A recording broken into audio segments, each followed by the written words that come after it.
Welcome to the Nerdstalgic podcast with your host, the Ginger Bookworm. Nerdstalgic with the Ginger Bookworm. Nerdstalgic with the Ginger Bookworm. Howdy beans, and welcome back to another exciting episode of the Nerdstalgic podcast with me, your host, Luke the Human. Hope you're doing well, hope you're all good, as per usual. Bit of housekeeping before we begin. Don't forget to follow me on Twitter at nerdstalgic_pod to be kept up to date on everything and anything that I will be watching, reading, playing, and all that jazz. Also, if you listen to this on YouTube, don't forget to like, comment, and subscribe. It helps me out immensely. If you haven't subscribed yet, just go onto YouTube.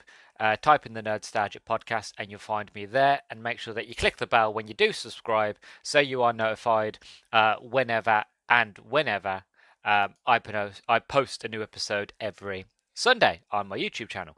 So today's topic, we're going to be having a lovely side quest episode jammed in between two other episodes because November is packed, and I basically realized that I have a lot of a backlog of episodes to basically get out, and it was either choose the favorite ones and just do those for November and push the rest into next year, season 3, or find a nice workaround. So I figured, because I've got a few book reviews and things like that in between, I would do a few sort of side quests, and this is one of them. So in today's side quest, we are going to be talking about Doctor Who, The Resurrection Casket by Justin Richards. For anybody who doesn't know, this is a bit of a sub-series that I'm doing where I'm slowly making my way through David Tennant's The 10th Doctor and Billy Piper's Rose series. So I did it for the first Doctor. I went through all of the first Doctor's books, as well as talking about sort of the season 1 and as the show came back. So I did all that, and that went really, really well, and I really enjoyed it. So for this one, what I'm slowly doing is I'm making my way through the show, and every time I watch an episode, I would then go and read one of the books as well to kind of continue the adventure, as you would do back in 2005. You'd watch the show, and then a new book would come out, and you'd read it in between. So that is the idea of this sort of mini series that I'm doing. Before I actually get on to the book and talk about that, I do have a update, the section that I'm calling My Travels Through Doctor Who. So first of all, I just want to say thank you to everyone who supported me and listened to the Doctor Who and the Daleks episode that I did back in September. As a recorder, so I'm currently recording this at the end of September, on the 30th of September. So there's a potentiality that it's gotten a lot more views since, so I don't know. But as of recording this on the 30th of September, this episode is currently my most successful episode of all time anywhere, and that is not just on YouTube, that is Spotify, any sort of platform ever. It is my most popular, my most successful. It's currently sitting at 125 views, which is incredible. Like I uploaded the episode on a Sunday, and I woke up Monday morning just to have a look, to have a peek, as I do every time I upload a new episode every Sunday. On the Monday, I'll always check to see how it's done, if there's any comments, that sort of thing. So I woke up on the Monday, and it just blown up, and it was just kept going. It kept growing and growing and growing, and there was likes and comments, and it was lovely. It was absolutely wonderful. So to everybody who listened to the episode either on YouTube or listen on Spotify or any other platform, thank you, genuinely. And anybody who retweeted and liked and commented on Twitter and got the word out of the episode, again, thank you. It means so much to me.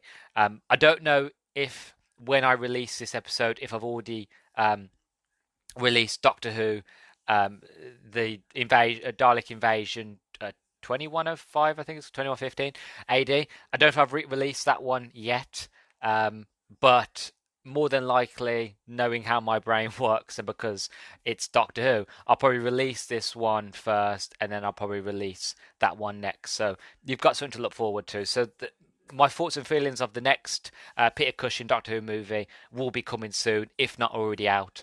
But because I'm in the past, I don't know what I've done in the future. One of the downsides, really, of pre-recording a lot of your introductions, a lot of your episodes, is that you've got to remember what you said in the introduction, and you've got to be careful of, like, I don't want to announce an episode that is not even out yet, or not going to be out by the time this is out, if that makes sense. But I just want to say thank you to everybody who listened to that episode. It really does mean a lot to me, and I just hope it keeps this ball rolls and all the other episodes are just as successful. And any new listeners that I got, welcome. If you're here for Doctor Who, great. But if any other episodes that you want to check out, again, Spotify, any other podcasting platform, YouTube, go nuts, comment, like, all that jazz, share. It helps me out immensely. We're growing day by day, and it's all down to you, Beans. So thank you very, very much for the love and support. It really does mean a lot. So I just want to say thank you there. Next thing I want to talk about is my series 2 episodes. So as I mentioned at the beginning, what I've been doing, as I would read one of the books, I would watch an episode. This one, the Resurrection Casket, as I was doing my research, it was a bit difficult to pinpoint as to where it fits into the episode adventures, so the actual TV show itself, primarily because none of the books feature Mickey. Like, Mickey might be there in the background, but as actually a Mickey as a companion, it doesn't really show up, and he's only really a companion in a few episodes of the actual series too. So I wasn't really sure where to fit this one in.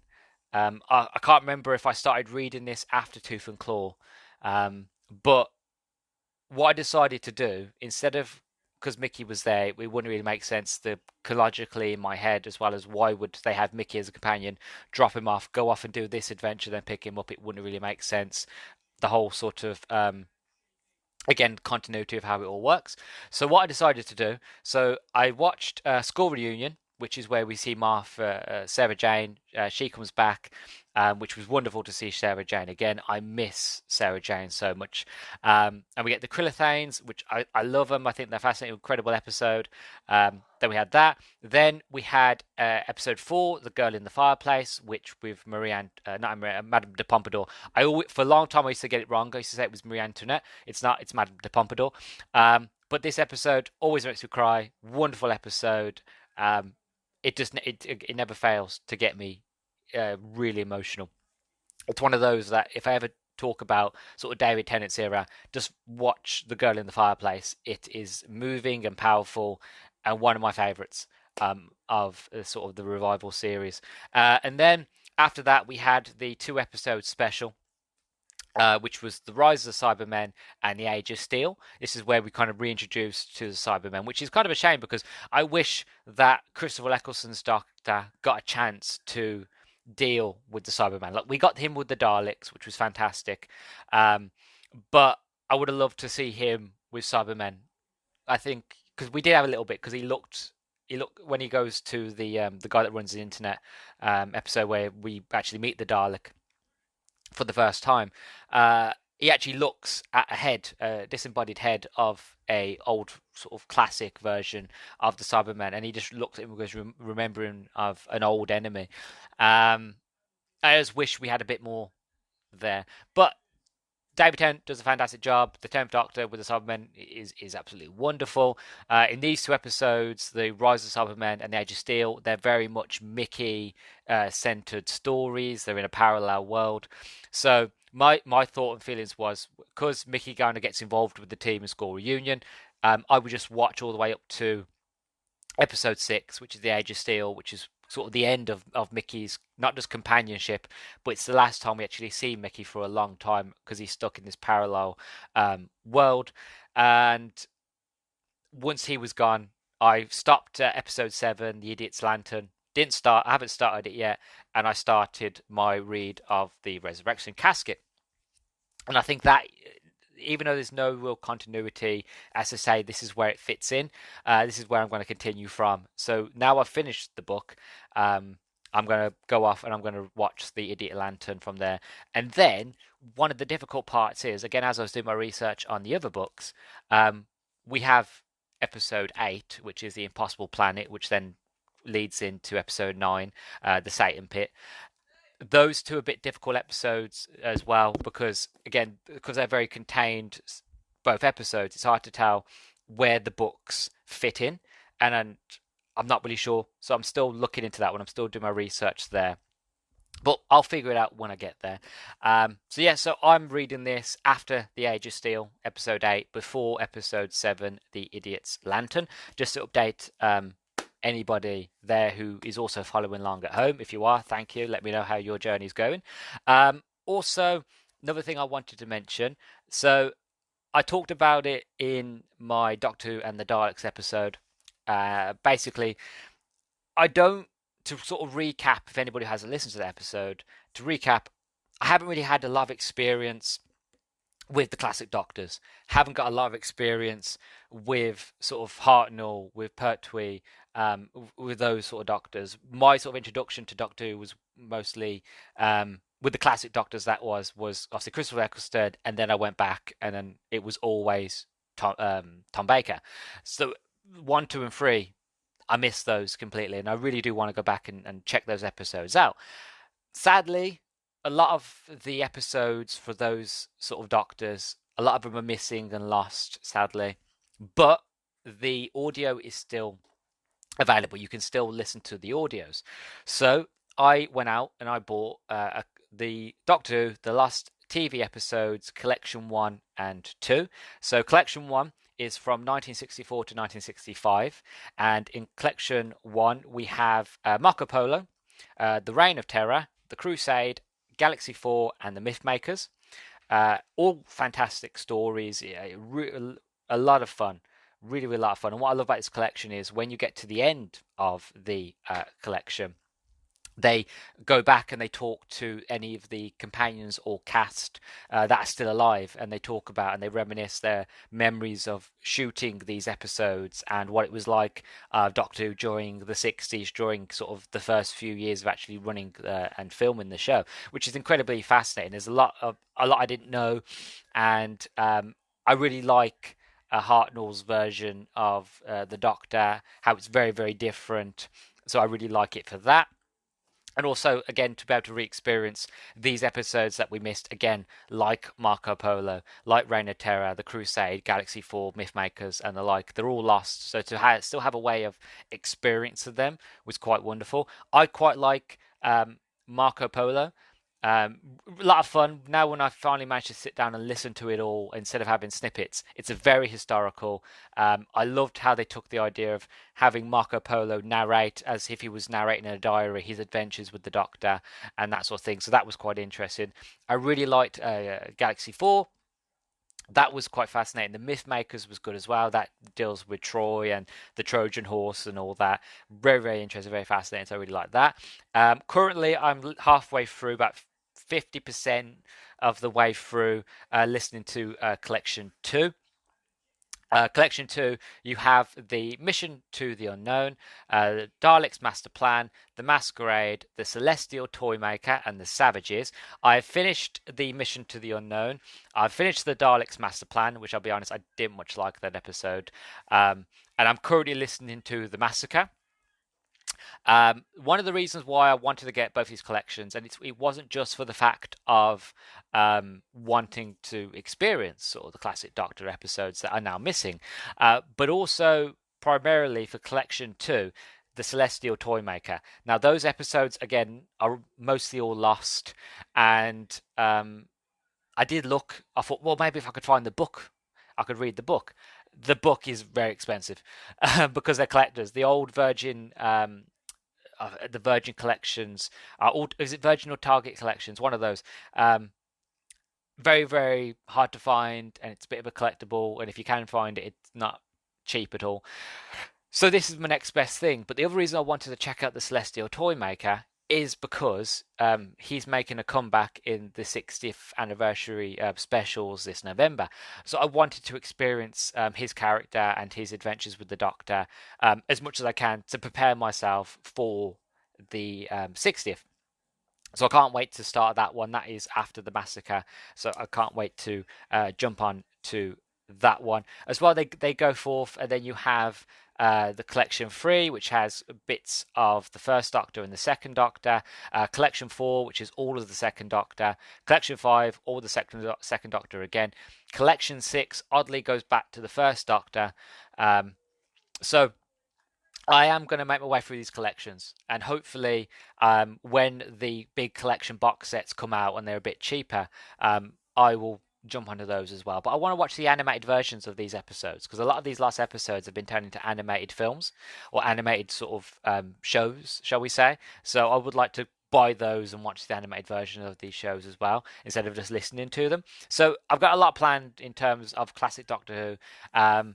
That'll most likely be next year when I start looking into any of those in more detail.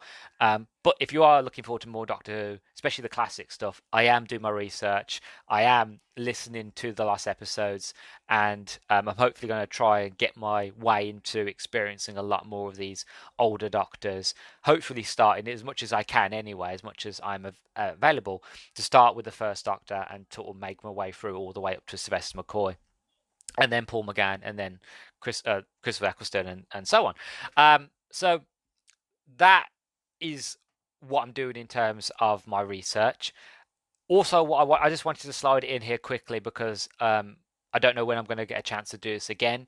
But my quick thoughts on currently the recent 60th anniversary trailer.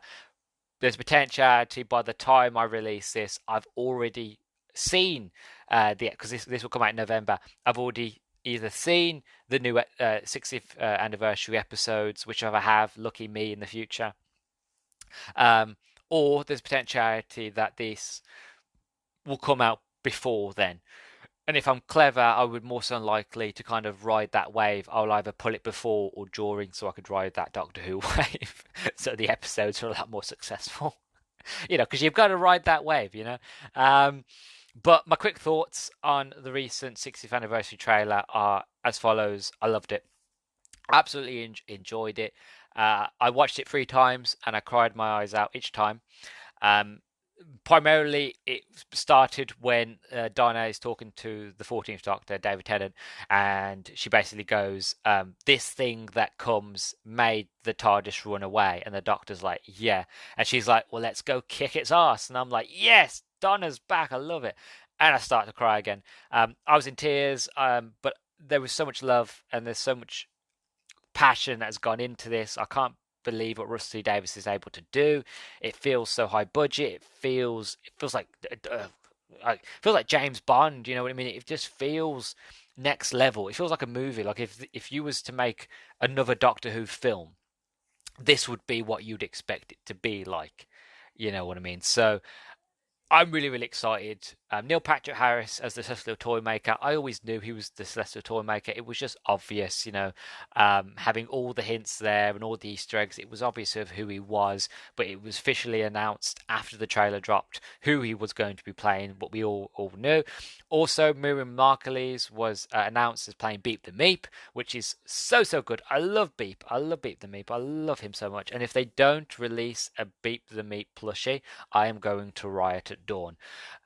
Because I really want to Beep the Meep plushie. And I'm not alone. All of Doctor Who Twitter it really wants one as well. But it's got me excited. It really, really has. And the final scene where we get to see just a glimpse of Shutigawa as the 15th Doctor was really nice and really wonderful to see. I'm a big fan of Shutigawa, especially now that I've seen all of Sex Education. I've finally finished the final season, which was fantastic. He was fantastic in it.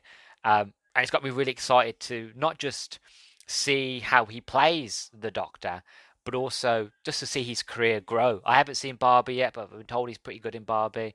So I'm quite excited to see the trajectory of Shuti's career during Doctor Who and after Doctor Who, because he's such a fantastic, talented actor. So I'm really, really excited for it. But I just wanted to add that in, because I don't know if I'll ever get a chance to really talk about my thoughts and feelings of the 60th anniversary trailer. But yeah, hopefully, if I'm clever, I've released this before the episodes, the specials come out, so I can ride that wave. Because there'd be no point doing this if if the episode's already come out. But I am going to cover those episodes when they come out, so don't worry. Each episode I'm going to review. So there's going to be a lot more Doctor Who goodness to come. Anyway, so that is my updates. I know it's a bit of a long updates, but I just wanted to do sort of quick updates because I don't know when I'll ever get a chance to do a lot of those again. Also, we're going to be moving on to the actual book review-ish side of it now. So for the book sort of description, for the brief synopsis, we have on a shadowy planet called Starfell, where no modern technology works, the Doctor and Rose become involved in a quest for a lost treasure that belongs to Hamlet Glint, the Resurrection Casket, supposedly the key to eternal life, but the TARDIS has stopped working too. Dun dun dun. As for the blurb that's written on the back of the book, Starfall, a world on the edge, where crooks and smugglers hide in the gloomy shadows and modern technology refuses to work, and that includes the TARDIS. The pioneers who used to be drawn by the hope of making a fortune from the mines can find easier pickings elsewhere, but they still come for the romance of it, or in the hope of finding the lost treasure of Hamlet Glint, scourge of the spaceways, privateer, adventurer, and bandit. Will the TARDIS ever work again? Is Glint's lost treasure waiting to be found? And does the fabled Resurrection Casket, the key to eternal life, really exist? With the help of new friends and facing terrifying new enemies, the Doctor and Rose aim to find out. The Resurrection Casket. As I said, I've read this one. I won't say if I liked it or didn't like it yet, because I want to save that for in a minute for the review. But I will say it's a fun read. It's a very, very fun read. As for the continuity, so these are the things continuity-wise I noticed, things that have either been mentioned in other episodes, not of the TV show, or maybe classic episodes that I've seen that I notice, or just bits of continuity trivia that I've noticed and I want to add in. So we have the Doctor mentions that something might be the origin of the genie myth, but he doesn't know for sure. This places this story before the book The Stone Rose, which is another book, which is the first book in the David Tennant and Rose series. If I had known that, I probably would have read the Resurrection first, so that bothered me. But I have reviewed The Stone Rose. If you want to go check that out, that is on my podcasting platforms as well as YouTube. But this places the story, the Resurrection Casket, before the book The Stone Rose, where the origin of the genie myth is discovered, which I thought was quite fascinating. Also, it did angst me, because like I said, if I'd known that, I would have swept the books around and started Resurrection Casket first, but it doesn't matter. I'm here now. Also, Kronkburgers from The Long Game, which was one of the episodes with Christopher Eccleston in his series. So Kronkburgers made a return, which I thought was a nice little nod that I liked.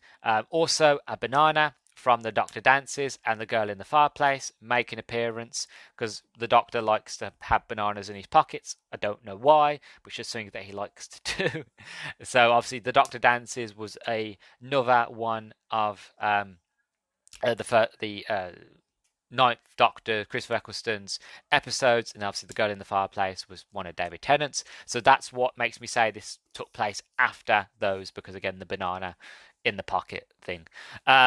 Also, the fighting hand, Doctor David Tennant, obviously not David Tennant, the 10th Doctor in this book references his fighting hand, which is a nod to the Christmas invasion, where he loses his hand while he's battling the Straxi.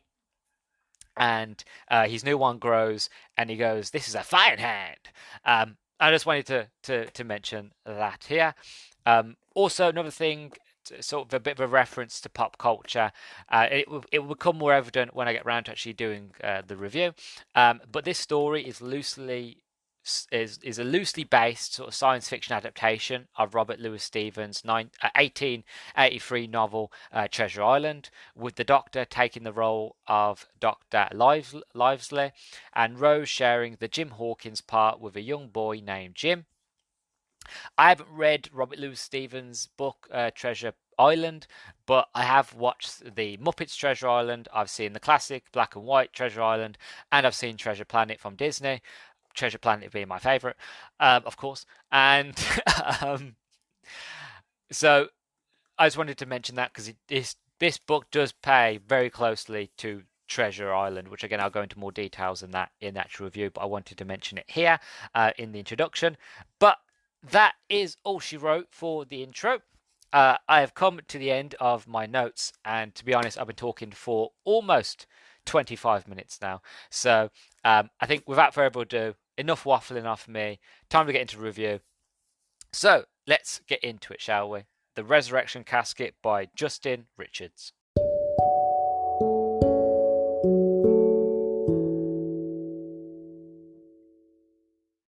Right, so here is my review of The Resurrection Casket by Justin Richards.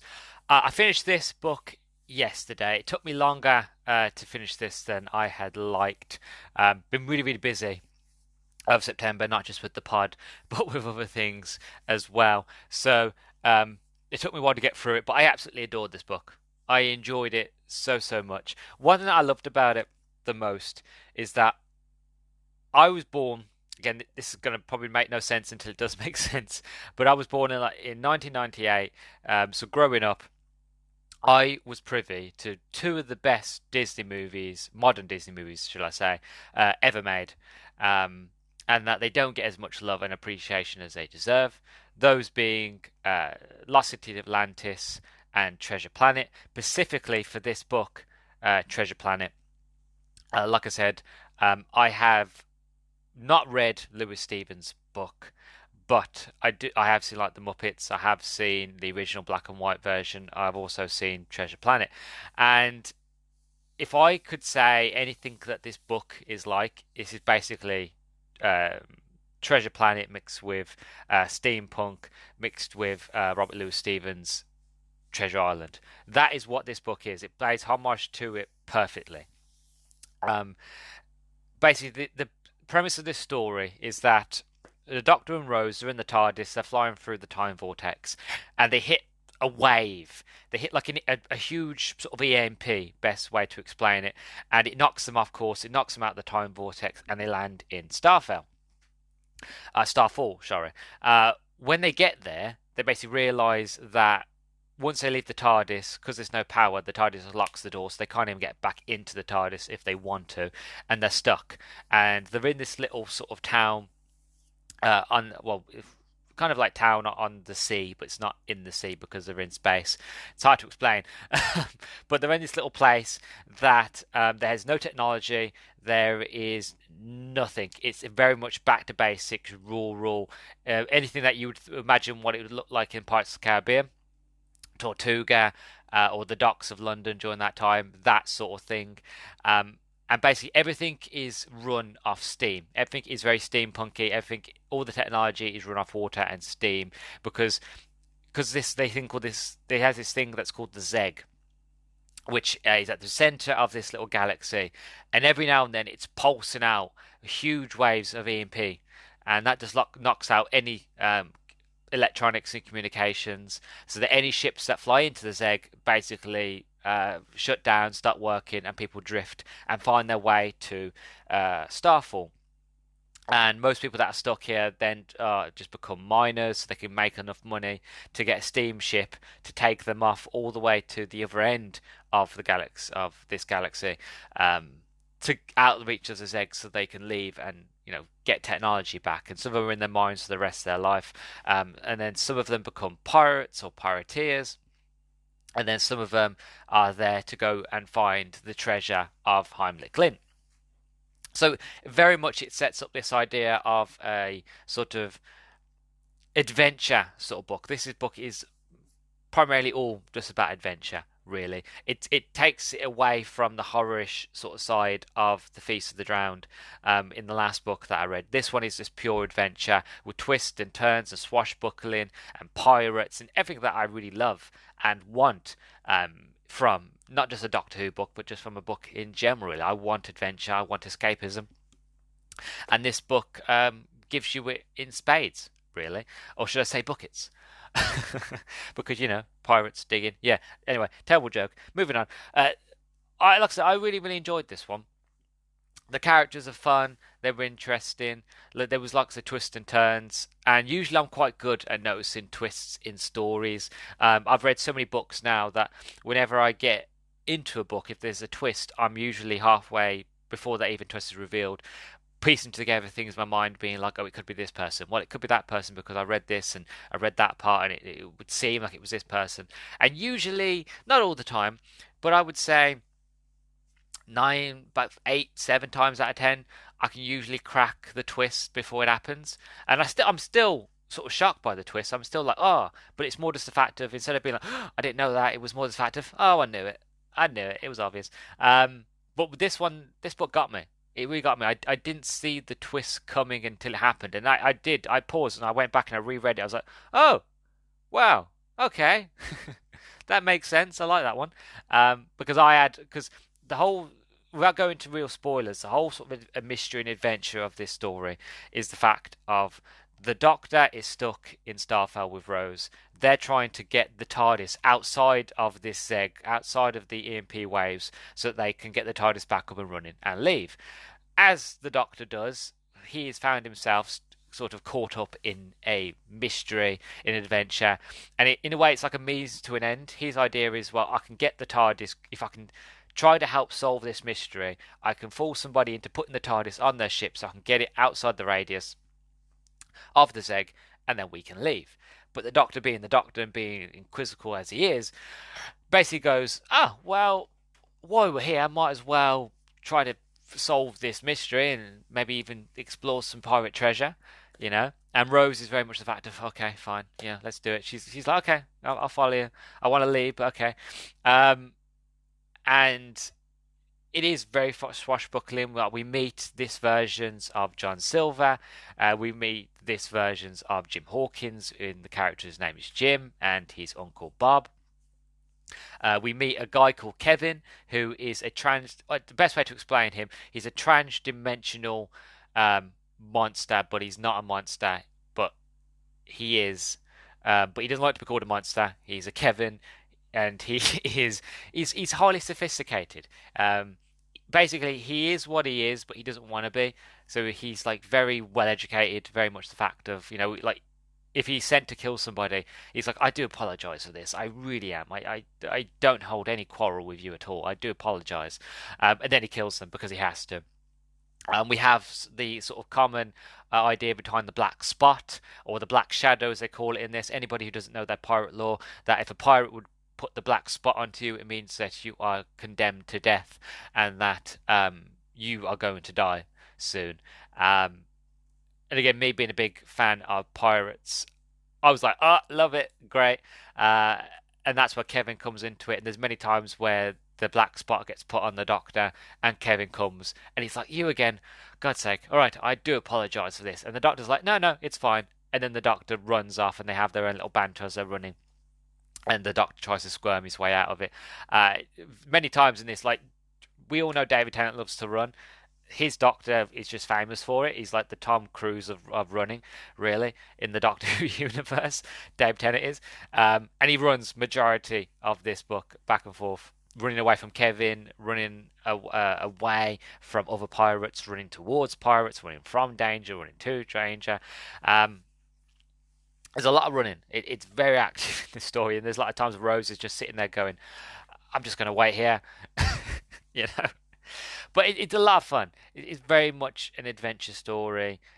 Again, I've read another book by Justin Richards. He did The Clockwork Man, I think it's called, which is the first one of the new novels that was written for this generation of Doctor Who, from Crystal Ecclestone, which was actually the first time we actually meet the Clockwise Men, which we actually didn't see properly until David Tennant's Series 2, when The Girl in the Fire, when we meet those Clockwork Men.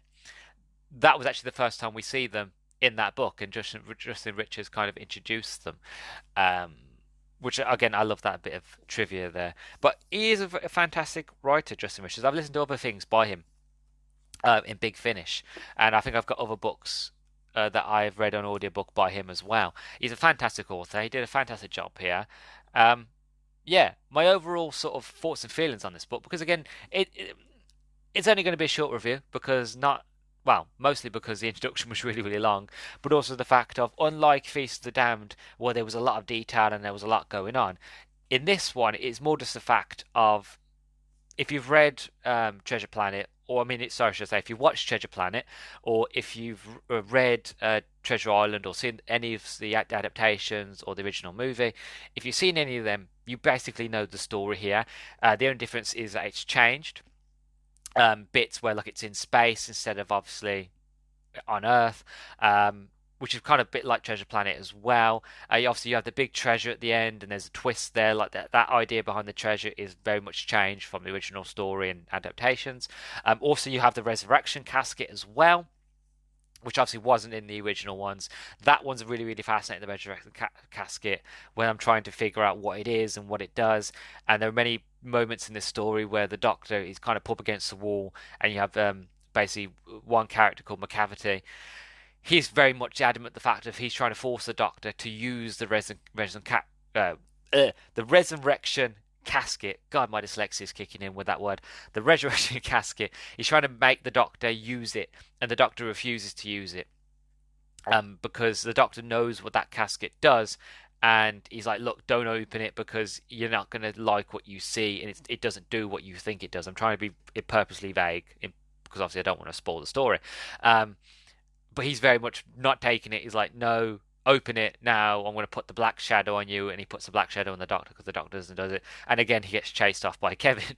And again, he's running around the ship. And they have their little banter as Kevin is chasing him. He doesn't want to chase him. He would much rather, sit and do a crossword, and eat, drink tea, and eat crumpets than chase a man and try to kill him. He really doesn't want to do it. He just has to do it because that's his sort of job. He has to do it. If his master tells him to do something, he has to do it, or else if he doesn't do it, he goes to hell. It's very, very fascinating, very, very interesting. I love this idea of this new character, Kevin, and I would love to see him appear again. Probably not. He probably would never appear again in any of the other books, but he's a character that if they're going to, like Beat the Meep. Beat the Meep was originally shown in the comics of a Fourth Doctor story. That was the first time Beep the Meep came up, and he was that widely loved that Beep was then put into Big Finish, and then eventually Beep was brought into live action. I would love the same to happen to Kevin. Kevin would be a fantastic character to sort of bring into live action because he's just so much fun, and like he's a big black hairy monster beast, but he's very charming. He's very lovely, and that just because he is a monster doesn't mean he has to be a monster. And I'm not saying it makes you think or anything. Don't read anything more into it than that. Don't read any more into it than I am. But I just love the take on his character and the way he is and the way he acts. I love all of that. So I love Kevin. More Kevin. That's what I could be like. If you want to see anything more in Shutogawa's series, I want more Kevin. Only people that read this book will understand that, and if you haven't read it, then you won't even know what I'm talking about. But yeah, I just really, really enjoyed it. It was an adventure story, and I went on an adventure, and I can't, say any more than that. Overall, I would definitely recommend it. Even if you're not a fan of Treasure Island or Treasure Planet, it's still a fantastic read. And if you are a fan of those, especially Treasure Planet, because this feels very much Treasure Planet-y, mixed in with the steampunk aspect of it, and how that there are robots that are like part human, part machine, but the machine part of them are like boilers and gears and steam. And then you have other robots as well that all run off steam power, and that they always have to be near water because if they're too far away from water, eventually their boilers run out of water, eventually run out of steam, and they seize up and die, right? Incredibly fascinating, incredibly interesting, swashbuckling. To quote the Ninth Doctor, absolutely fantastic. So that's my thoughts and feelings on the Resurrection Casket. I had a lot of fun with it. I really, really enjoyed my time. I can't recommend it enough. Yeah, I think the next one I have to read is The Nightmare of Black Island, but obviously I want to watch The Idiot Lantern first, and then I'll watch the Doctor Who Confidential to get more details onto that story. I was actually thinking, bit of a side note here, this is a wild note that I want to add in here. would anybody be interested in me after I've done looking at sort of the Tennant Rose series 2? Would anybody be interested if I look into Doctor Who Confidential, the history behind it, and the behind the scenes and all that kind of stuff? It was just a thought off the top of my head. I haven't put much thought into it, but that could be a good thing to look into, because Doctor Who Confidential was a big part of my sort of childhood growing up. You would watch a Doctor Who episode and then you would jump over to BBC Three and you would watch an hour to 30 minutes of Doctor Who Confidential, breaking down the episode you just watched and behind the scenes stuff, which I really loved, the behind the scenes stuff anyway. So all that was very, very fascinating to me. And obviously they're bringing it back now with Doctor Who Unleashed, which is a terrible name, but I'm glad they're bringing back Doctor Who Confidential in some aspect. But yeah, maybe that would be a good one. If you're interested, again, let me know on Twitter or on YouTube in the comments down below, or just drop me a DM or something, and it'd be an interesting topic. But yeah, Doctor Who Confidential might be a good thing to look into. But yeah, the Nightmare of Black Island by Mike Tucker is the next book that I'll be reading. Apparently, from what I've looked into it, that one is a lot more horror-ish. Really, I should be reading that for Halloween, but instead I am reading Doctor Who: The Tales of Terror, which is what I'll be reading for Halloween, which, as we're recording this now, is actually the 1st of October. So maybe I will. Maybe how long it takes me to finish the Tales of Terror, I will get round to reading that one. But we will see. We'll see what happens. But thank you very, very much for listening to my ramblings about Doctor Who. I love it so, so much, and I can't wait to talk about more. But if you want to see more of me, I have episodes already up of other Doctor Who things, of other Doctor Who novels. I did a breakdown of the 9th Doctor's season when he first met Rose and the whole revival of Doctor Who. I have reviewed now the first Doctor Who movie with Peter Cushing. Hopefully soon the second movie review will be out soon for that. So again, if you don't want to miss it, make sure you subscribe and follow me on Spotify and all that jazz. Yeah, if you like Doctor Who stuff, I've got a lot more coming. So look into it. But even if you're not interested in Doctor Who stuff, you just like the podcast, make sure that you follow me on Twitter at Nerdstalgic_pod to be kept up to date on anything that I'm doing. Also, like I mentioned, follow me on YouTube, like, comment, and subscribe. It helps me out immensely. And yeah, I've been your host, Luke the Human. Thank you very, very much for listening. You've been listening to the Nerdstalgic podcast because obviously you know you are. Hello, Beans, and all that jazz. You know where you are. You know what you're doing by now. And yeah, I'll catch you in the next one. Bye bye.